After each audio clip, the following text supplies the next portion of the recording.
So yung guys, dito tayo ngayon sa may falls. Pupunta tayo sa falls, sa Tumalistis Falls dito sa may Biliran. Ayan. So dahil linggo, wala kaming pasok. So punta kami at mag-enjoy muna kami dahil syempre bukas may pasok na naman at bakbakan na naman. So dito pala guys, tingnan natin yung Tumalistis Falls. So ito, pupunta na kami dun at naglalakad. So ito pala yung daanan dito pupunta falls. So siyempre kung may pagkakataon kang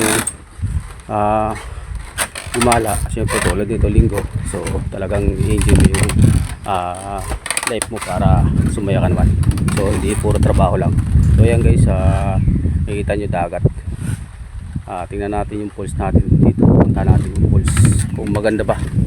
Tara, let's go guys. So nakikita nyo guys yung daanan natin, no? Kawayan, parang hanging bridge. So napakaganda ng view rito guys, napakaganda. Siyempre mahangin, malamig. So ayan, maraming puno. So nature na nature talaga boy guys. Ayan, diba?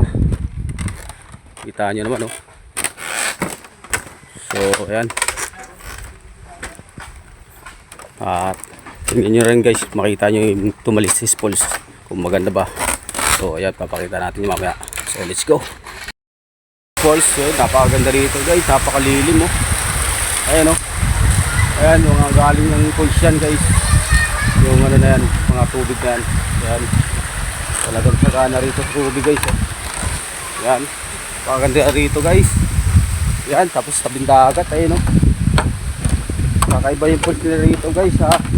Ito, dinadaanan ko, tulay, kawayan. So parang hangin bridge siya.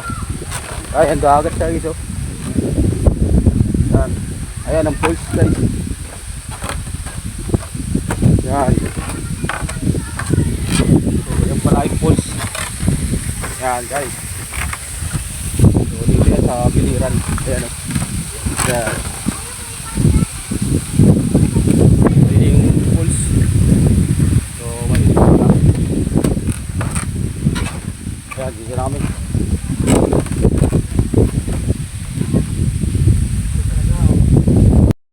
Ayan guys, dito tayo sa falls, Tumalistis Falls, tawagin na rito. Ayan. Ayan, o. Diba, maganda. Maganda ng falls.